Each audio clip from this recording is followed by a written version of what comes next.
Hello. Today's review is the Oculus Quest 2. Uh, do I recommend it? Absolutely. All day long, every day. Holy shit.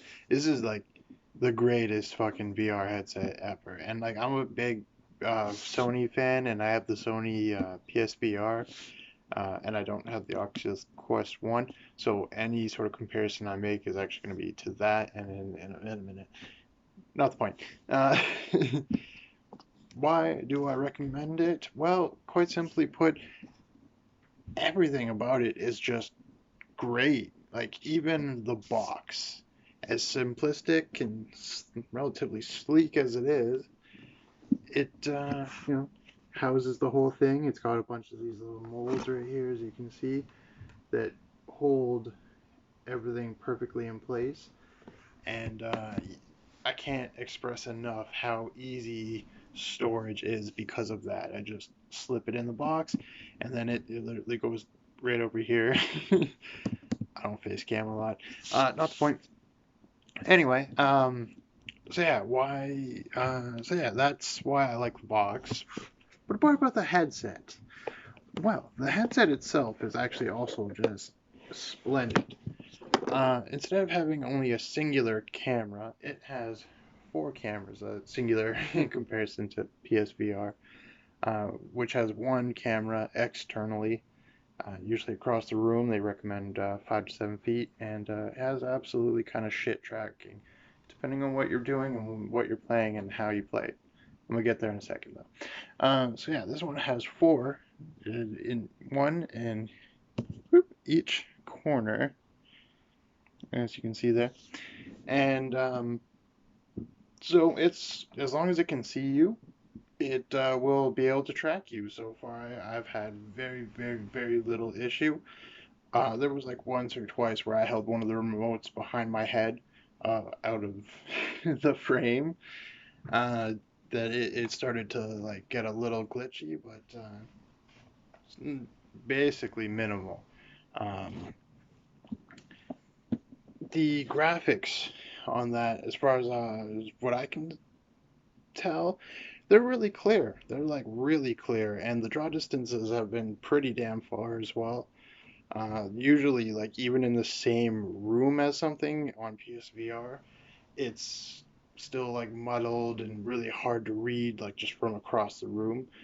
Whereas there are signs in Population 1 on Quest that are like blocks and blocks away that I can still read. So to me, that says a lot in regards to graphic and draw distance and stuff like that. Um, but the one thing I actually really want to gush, the one thing that really makes it worth it to me are these. They're called Touch on PlayStation. It's a move. I'm gonna get there in a second. So the Touch has this nice little analog stick, so they can keep a simplistic design of two buttons on the face, and it works. So far from what I've played, it really really works. Usually the bottom button closest to you is like to switch your weapons and stuff, and then the top one's main function for games that I've played have been like pinging or interacting, but like a lot of the time though the grip is the interact. Uh, it's very intuitive. Like they have a dedicated right hand and a dedicated left hand. Right hand's menu button right here brings up the Oculus menu, and then the left hand brings up the in-game menu, which I think is kind of neat personally. Um, However, and this is where I'm gonna start making comparisons to the A or to the Move. Two big things, because there's a big night and day difference between the PlayStation VR and the Oculus Quest VR. Is that one actually literally requires light, the Quest requires light so that it can see with the four cameras, and the PlayStation requires darkness so that the PlayStation camera can see the light. And so whenever you need to play any sort of game that requires two-handed weapons with a move, one will oftentimes block out the light for the other, or partially block out the light, and create some jankiness in your aiming.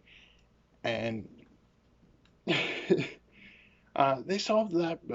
PlayStation did solve that problem with some games in the form of the aim, but I'm not bringing it out because it's such a niche peripheral that only has like such selective few games that it's not really worth mentioning outside of just like a little blurb. But this, so because it physically sees your hand, there's no real way for a two-handed weapon to block each other out. So far, uh, and I've been playing a lot of Population One to, and that's what I'm working this knowledge off of.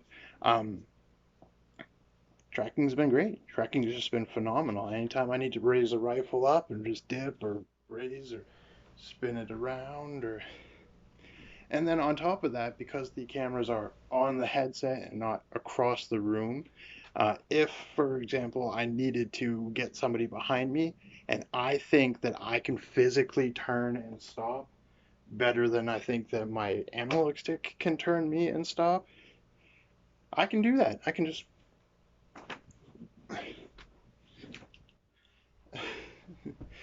And there's nothing stopping me because the cameras, again, are on the headset, uh, physically watching me. So they see all of that and they are able to track.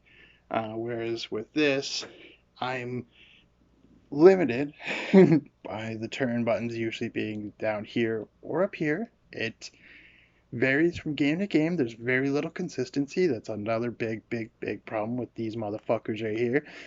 And because there's 5 buttons on the face, uh, a lot of those buttons are used up by movement. The more you need to move in a game, say for example, Jade Cipher has strafing. So now that's 5 buttons for moving, 6 if you include the backup button, out of the 10 that they give you across the 2 remotes, right? So like, and then you have to remember where all 6 of those buttons are placed so that you can remember which one is to step to the side and which one's to turn and which one's to. It's not intuitive. It's very unuser friendly versus this. This is very very. I can't express enough how user friendly these things are. Being able to just grip and shoot and move and gesture your hand a little, which is another thing. This has hand tracking to an extent. What was told to me was both over and understated what it can perform. Hand tracking, as far as these things go, is very limited. It's mostly finger guns. Hey, champ, just put some burgers on the barbecue, champ.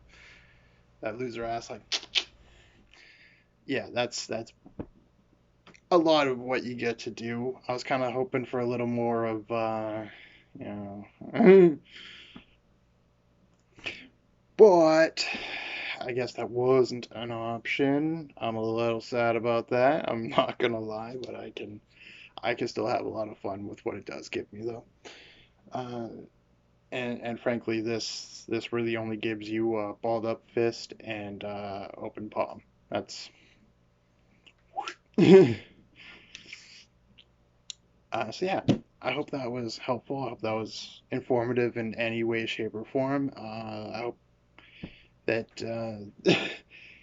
this review, this little bit of the review, this one-parter piece, yeah, I'm gonna split this up. I know it's niche and shit, right? But like the second half, I do kind of actually have 2 games, one on PSVR versus the Oculus Quest, and I'm gonna show both footage of both and kind of side by side compare and help you decide for yourself just how much better the graphical fidelity is on the Quest versus that PlayStation. But I hope you have a good one.